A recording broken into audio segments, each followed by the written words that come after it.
Elon മാസ്കുമായിട്ടുള്ള ഇന്റർവ്യൂവിൽ നിതിൻ കമ്പത്ത് ചോദിക്കുന്ന ഒരു ചോദ്യമാണ്. NVIDIA is obvious at this point. Google is going to be pretty valuable in the future. എന്തുകൊണ്ട് ഞാൻ പുറത്ത് ഇൻവെസ്റ്റ് ചെയ്യണം? അപ്പോൾ നമ്മൾ ഒന്ന് ചരിത്രം പരിശോധിക്കാം. എന്തുകൊണ്ടാണ് നമ്മൾ US സ്റ്റോക്കിൽ ഇൻവെസ്റ്റ് ചെയ്യണമെന്ന് പറയുന്നതിനുള്ള ഈ ഒരു ഇന്ത്യൻ പൗരന് ഒരു സാമ്പത്തിക വർഷം എത്ര രൂപ വരെ അതിലേക്ക് നമുക്ക് US ട്രാൻസ്ഫർ ചെയ്യാൻ പറ്റും? ഞാൻ ചോദ്യം ചോദിക്കുന്ന ആളാണ്, ഉത്തരം പറയും.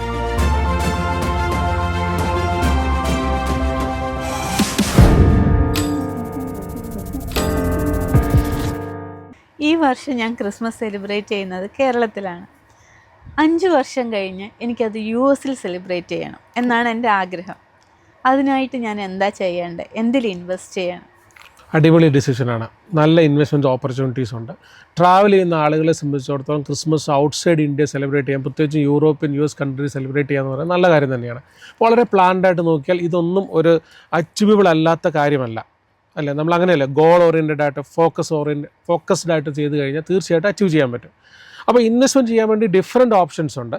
അത് ഇപ്പോൾ നമ്മൾ ഇതിനകത്ത് ഡിസ്കസ് ചെയ്യുന്നത് US സ്റ്റോക്ക് വെച്ച് തന്നെ എങ്ങനെ നമുക്ക് US ഈ ക്രിസ്മസ് സെലിബ്രേറ്റ് ചെയ്യാം എന്നാണ് നമ്മൾ പ്ലാൻ ചെയ്യുന്നത്. അപ്പോൾ നമ്മൾ US സ്റ്റോക്ക് എന്തുകൊണ്ടെന്ന് ചോദിച്ചു കഴിഞ്ഞാൽ, നമ്മൾ മുമ്പ് നമ്മുടെ പല മൈഫിൻ്റെ പല ഷോസിലും പറഞ്ഞിട്ടുണ്ട്. നമ്മുടെ ഇൻവെസ്റ്റ്മെൻറ്റ് ഗ്ലോബലൈസ് ആവണം, ഗ്ലോബൽ ഇൻവെസ്റ്റ്മെൻറ്റ്സ് നടത്തണമെന്ന് നമ്മൾ പറഞ്ഞിട്ടുണ്ട്. ഓക്കെ, അപ്പോൾ നമ്മൾ ഒന്ന് ചരിത്രം പരിശോധിക്കാം. എന്തുകൊണ്ടാണ് നമ്മൾ US സ്റ്റോക്കിൽ ഇൻവെസ്റ്റ് ചെയ്യണമെന്ന് പറയുന്നതിനുള്ള 2020 മുതൽ 2025 വരെയുള്ള 5 പ്രധാനപ്പെട്ട സ്റ്റോക്കുകളുടെ ഒരു കണക്ക് പറയാം. ഓക്കെ, ടെസ്ല $220 ആയിരുന്നു 2020. ഇപ്പോൾ $488 ഒരു ടെസ്ലയുടെ ഷെയർ കിട്ടും. ആപ്പിള് $131 ആയിരുന്നു, ഇപ്പോൾ $270. NVIDIA അറിയാലോ, എല്ലാ AIൻ്റെയും ചീഫ് മാനുഫാക്ചറിങ്ങിൻ്റെ ഇൻഫ്രാസ്ട്രക്ചർ പ്രൊവൈഡ് ചെയ്യുന്ന ലോകത്തിലെ one of the best company. 4 to 4.5 trillion ആണ് അവരുടെ ഇപ്പോഴത്തെ വാല്യുവേഷൻ.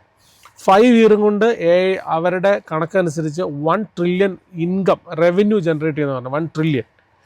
അവരുടെ 2020 സ്റ്റോക്ക് പ്രൈസ് $12.99 ആയിരുന്നു, ഇപ്പം $183 ആണ്. 5 വർഷം കൊണ്ട് 12 ടൈംസിന് മേളിലുള്ള വർധനമുണ്ടായി. അഗെയിൻ ഗൂഗിളിൻ്റെ ഇപ്പോഴത്തെ റേറ്റ് വരുന്നത് $314 സംതിങ് ആണ്. ഓൾമോസ്റ്റ് ആ ഒരു റേഞ്ചിനേക്കാളും $30 കുറവായിരുന്നു 2020 ഉണ്ടായിരുന്നത്. ആമസോൺ 158 ആയിരുന്നു ആമസോൺ സെർവർ, ഇപ്പോൾ 200. സെർവർ ടെക്നോളജി ഉൾപ്പെടെയുള്ള ഇൻഫ്രാസ്ട്രക്ചർ പ്രൊവൈഡ് ചെയ്യുന്ന കമ്പനി ഇപ്പോൾ $228 ആണുള്ളത്. കഴിഞ്ഞ പ്രാവശ്യം ഉണ്ടായിരുന്ന നമ്മുടെ എലോൺ മാസ്കുമായിട്ടുള്ള ഇന്റർവ്യൂവിൽ നിതിൻ കമ്പത്ത് ചോദിക്കുന്ന ഒരു ചോദ്യമുണ്ട്. നിങ്ങൾ ഇൻവെസ്റ്റ് ചെയ്യുവാണ് ഏത് കമ്പനിയിലാണ് ഇൻവെസ്റ്റ് ചെയ്യാൻ ആഗ്രഹിക്കുന്നത് എന്ന് ചോദിക്കുമ്പോൾ ആൾ പറഞ്ഞ 2 സ്റ്റോക്കുകളോ, ഒരെണ്ണം NVIDIA, 2 ഗൂഗിളാണ്. NVIDIA is obvious at this point. Google is going to be pretty valuable in the future. അപ്പോൾ അത്രയും ബ്രില്യൻ്റ് ആയിട്ടുള്ള ആൾ ഇൻവെസ്റ്റ് ചെയ്യുന്ന കമ്പനിയാണ്, പ്ലാൻ ചെയ്യുന്നു എന്ന് പറയപ്പെടുന്ന കമ്പനികളാണിത്. ഇനി നമ്മൾ ഇതിലെങ്ങനെ ഒരു ഇന്ത്യൻ ആൾക്ക് എങ്ങനെ ഇൻവെസ്റ്റ് ചെയ്യാൻ പറ്റും എന്നുള്ളതാണ്. ഇപ്പം നമുക്ക് ഗിഫ്റ്റ് സിറ്റി നിലവിൽ വന്നിട്ടുണ്ട്. ഓക്കെ, NRIs മാത്രമല്ല, ഗിഫ്റ്റ് സിറ്റി എല്ലാ ആളുകൾക്കും ഉണ്ട്. എന്നാൽ ഇൻ്റർനാഷണൽ ഫൈനാൻഷ്യൽ സിറ്റി എന്നുള്ള ഒരു കൺസെപ്റ്റിലാണ് വരുന്നത്. SEBI, IRDA മുതലുള്ള എല്ലാ നമ്മുടെ മോണിറ്ററിങ് കൺട്രോളിങ് അതോറിറ്റിയും കൂടെ ചേർന്നിട്ടാണ് ആ ഒരു സിസ്റ്റം ബിൽഡ് ചെയ്തിരിക്കുന്നത്. ഗിഫ്റ്റ് സിറ്റി വഴി ഇൻവെസ്റ്റ് ചെയ്യുന്നതിന് ഒരുപാട് അഡ്വാൻറ്റേജസ് ഉണ്ട്. ഫസ്റ്റ് അഡ്വാൻറ്റേജ് എന്ന് പറഞ്ഞാൽ അതിന് TCS, tax collected at source. ഇപ്പോൾ ഉദാഹരണത്തിന് നമ്മൾ 5% ആണ് കൊടുക്കേണ്ടതെന്ന് വിചാരിക്കുക. അപ്പോൾ 5 ലക്ഷത്തിന് നമ്മൾ കൊടുക്കേണ്ടി വരുന്ന 5 × 25,000 അങ്ങോട്ട് ട്രാൻസ്ഫർ ചെയ്യുമ്പോൾ കൊടുക്കണമെന്ന് വിചാരിക്കുക, എമൗണ്ട് കൊടുക്കണേ. അത് നമുക്ക് ഗിഫ്റ്റ് സിറ്റിയിൽ ഒഴിവാക്കി കിട്ടും. എല്ലാവരുടെ സ്കീമും ലിബറൈസ്ഡ് റെമിറ്റൻസ് സ്കീം പ്രകാരമാണ് നമുക്ക് മറ്റൊരു മാർഗ്ഗമുള്ളത്. അതിൽ നമുക്ക് ആപ്പുകൾ യൂസ് ചെയ്യാം. ഇന്ത്യ മണി ആപ്പുണ്ട്, വെസ്റ്റഡ് ആപ്പുണ്ട്. ആപ്പ് യൂസ് ചെയ്യാൻ എല്ലാവർക്കും അറിയാം. അപ്പോൾ സിമ്പിൾ പ്രൊസീജിയറാണ്. ഓക്കെ, പിന്നെ നമ്മൾ നോർമൽ ബാങ്ക് ട്രാൻസ്ഫറിൻ്റെ പ്രൊസീജിയർ എല്ലാം കൂടെ ചേർന്ന് LRS എന്ന് പറയുന്നത് അതിലാണ് ഇതെല്ലാം വരുന്നത്, റെമിറ്റൻസ് സ്കീം വരുന്നത്. അപ്പോൾ ഇതിൽ സ്റ്റോക്കിന് വേണ്ടി മാത്രമല്ല ഉപയോഗിക്കുന്നത്.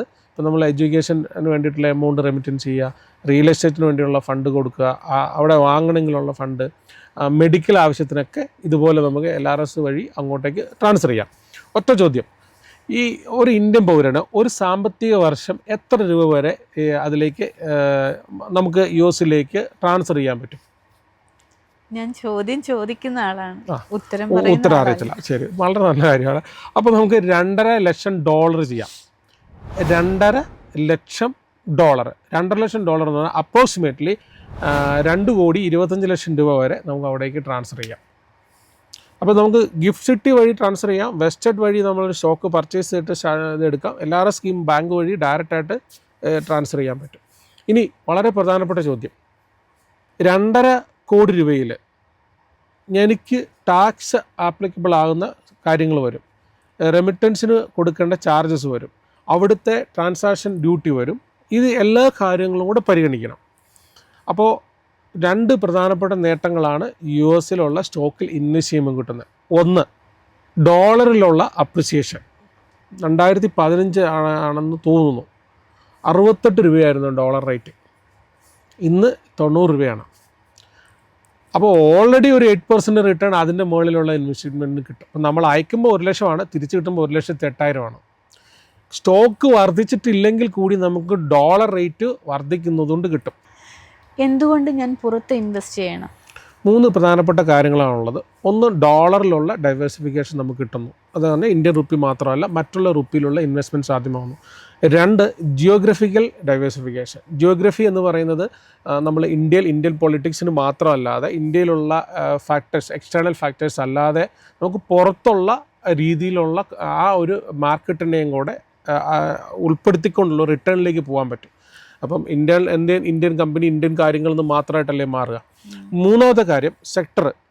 നമ്മളിപ്പോൾ ഇന്ത്യയിൽ ഇൻവെസ്റ്റ് ചെയ്യുമ്പോൾ ഇന്ത്യയിലുള്ള ഒരു പർട്ടിക്കുലർ സെക്ടർ മാത്രമേ വരുന്നുള്ളൂ. അവിടത്തേക്ക് പോകുമ്പോഴത്തേക്ക് നമ്മൾ ഇന്ത്യയിലുള്ള കമ്പനികളുടെ ഒരു പ്രോബ്ലമായിട്ട് എപ്പോഴും പറയുന്നത് ഫ്യൂച്ചറിന് വേണ്ടി ഇൻവെസ്റ്റ് ചെയ്യുന്നില്ല, റിസർച്ച് ആൻഡ് ഡെവലപ്മെൻറ്റ്, R&Dക്ക് വേണ്ടി ഫണ്ട് ചെയ്യുന്നതാണ് എല്ലാ ടെക് കമ്പനികളും. അവർ അവരുടെ സെയിൽസിനോ മാർക്കറ്റിങ്ങിനോ അല്ല കൂടുതൽ ഫണ്ട് ചെയ്യുന്നത്, ഇന്നോവേഷൻസിന് ഫണ്ട് ചെയ്യും.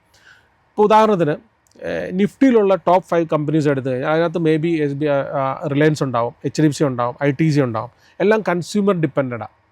ഓക്കെ, ബട്ട് ഒന്ന് നേരെ തിരിച്ചു നോക്കിക്കേ, US-ലുള്ള 5 കമ്പനീസ് എടുത്ത് നോക്കിക്കേ, അല്ലെങ്കിൽ 10 കമ്പനീസ് എടുത്ത് നോക്കിക്കേ, ഏതൊക്കെ കമ്പനികളാണ്? നമ്മളെ കൺട്രോൾ ചെയ്യുന്ന എത്രയോ കമ്പനികളുണ്ടല്ലേ.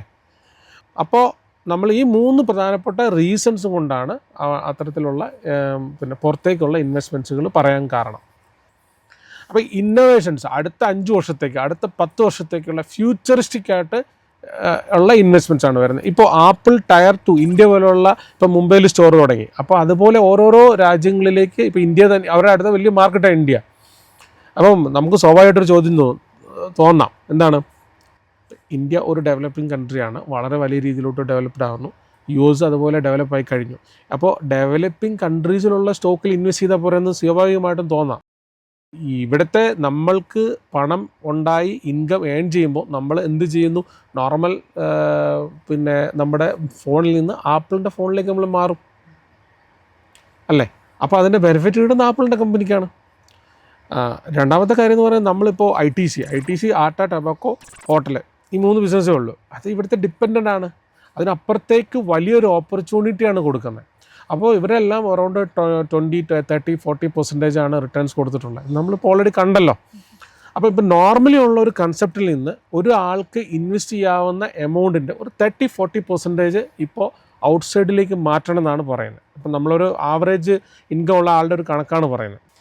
ഇപ്പോൾ എൻ്റെ കയ്യിൽ 5 ലക്ഷം രൂപയുണ്ട്, അപ്പോൾ അത് വെച്ചിട്ട് എനിക്കൊരു പോർട്ട്ഫോളിയോ തീർച്ചയായിട്ടും ക്രിയേറ്റ് ചെയ്യാം. നമ്മൾ ആദ്യം പറയുന്നു NVIDIA, Google, apple, Microsoft and Tesla, 5 ഈ രീതിയിൽ 5 എടുക്കുക. അപ്രോക്സിമേറ്റ്ലി ഒരു 70,000 to 1,20,000 ബിറ്റ്വീൻ പോർട്ട്ഫോളിയോ റീബാലൻസിങ് ചെയ്ത് വെക്കാം. ദെൻ ഇതെല്ലാം ഒരു 5 ഇയറും കൊണ്ട് 4 ഒക്കെ വരാനുള്ള ചാൻസസ് ഉള്ളതാണ്. ഇത് depend upon markets, may be അവരുടെ വാല്യുവേഷൻ, അവരുടെ ഫ്യൂച്ചർ ഗ്രോത്ത്, ഇന്നോവേഷൻസിനുള്ള ഫണ്ടിങ്, AI ഡ്രിവൺ. ഇപ്പോൾ ഗൂഗിളിൻ്റെ ഇപ്പോൾ ഞാൻ പറയാം, ഇപ്പോൾ OpenAI അല്ലെ ChatGPT വന്നപ്പോഴും ഗൂഗിൾ ജെമിനി കൊണ്ടുവന്നു. അപ്പോൾ ഗൂഗിളിൻ്റെ കയ്യിലിരിക്കുന്ന റിസോഴ്സത്തെ തലച്ചോറ്, മാൻ പവർ എന്ന് പറയുന്നത് മറ്റുള്ള കയ്യിലില്ല. അപ്പോൾ അത് ഇവർ ചിലപ്പോൾ 3 ഇരട്ടി വരുമ്പോൾ അവർ ചിലപ്പോൾ 4 ഇരട്ടി ആയി വരും. എത്ര വലിയ ആളുകൾ വന്നാലും അവരെല്ലാം ഓവർകം ചെയ്യാനുള്ള സംവിധാനങ്ങൾ ഈ പറയുന്ന വലിയ ടെക് ജയൻസിൻ്റെ കയ്യിലുണ്ട് ഓൾറെഡി. അപ്പോൾ 5 ലക്ഷം എന്ന് പറയുമ്പോൾ നമ്മൾ ഈ രീതിയിലോട്ട് ഒരു 70,000 1,20,000 ബിറ്റ്വീൻ ആയിട്ട് ചെയ്യുക. ഉറപ്പായിട്ടും നമുക്ക് 5 ഇയറും കൊണ്ട് ഡബിൾ ആവും, അല്ലെങ്കിൽ ഡബിളിന് മുകളിൽ വരുമെന്ന് അഷ്യൂരിറ്റി ഉണ്ടല്ലോ.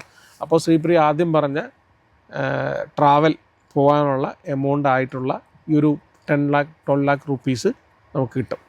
ഇപ്പോൾ എൻ്റെ ഈ ഫുൾ എമൗണ്ട് എടുക്കാനില്ല, അങ്ങനെ വരുമ്പോൾ എനിക്ക് മന്ത്ലി ഇൻവെസ്റ്റ് ചെയ്യാൻ തീർച്ചയായിട്ടും പറ്റും. നമ്മൾ പലതവണ പറഞ്ഞിട്ടുള്ളതാണ് 10,000 SIP ചെയ്യുക, 14% റിട്ടേൺ എക്സ്പെക്ട് ചെയ്യാം. ഇപ്പം നമ്മൾ നോർമലി 12% SIP പറയുന്നത് എന്തുകൊണ്ട് 14% എന്ന് പറയുന്നത് നമുക്ക് ഡോളറിലുള്ള ഒരു റിട്ടേണും കൂടെ നമ്മൾ എക്സ്പെക്ട് ചെയ്യാം. മേ ബി അതിന് മുകളിൽ കിട്ടാം, പക്ഷേ ടാക്സ്, അതിൻ്റെ സെക്യൂരിറ്റി എക്സ്ചേഞ്ച് ചാർജ്, മറ്റുള്ള ബാങ്കിങ് ചാർജ് എല്ലാം കഴിഞ്ഞാലും നമ്മൾ ആവറേജ് 14% റിട്ടേൺ കിട്ടും എന്നുള്ള എക്സ്പെക്റ്റേഷൻ കൂട്ടുവാണെങ്കിൽ അറൗണ്ട് 14% റിട്ടേൺ വെച്ച് നോക്കുവാണെങ്കിൽ ഒരു ബിറ്റ്വീൻ ഒരു 12.5-13 ലക്ഷം രൂപ നമുക്ക് മച്യൂരിറ്റി എമൗണ്ട് കിട്ടും. 10,000 പെർ മന്ത്, 20% സ്റ്റെപ്പപ്പ് ചെയ്യണം. എവരി ഇയർ 20% ഇൻക്രീസ് ചെയ്യണം, നമ്മുടെ ഇൻവെസ്റ്റ്മെൻറ്റ്സ് ഇൻക്രീസ് ചെയ്യണം. അപ്പോൾ സിമ്പിളായിട്ട് പറഞ്ഞാൽ എനിക്ക് 10,000 രൂപ അടുത്ത 5 വർഷം മാറ്റി വെക്കാൻ പറ്റിയാൽ, എവരി ഇയർ ഇൻക്രീസ് ചെയ്യാൻ പറ്റിയാൽ ഡെഫിനറ്റായിട്ടും എനിക്ക് US പോവാം. അതൊരു വെറും ഇങ്ങനെ സ്വപ്നങ്ങളിൽ മാത്രം ഉണ്ടാകുന്ന ഒരു ഡ്രീം ആയിരിക്കില്ല, ഉറപ്പായിട്ടും പോകാൻ പറ്റും. അപ്പോൾ 2030 US വെച്ച് കാണാം. Happy Christmas.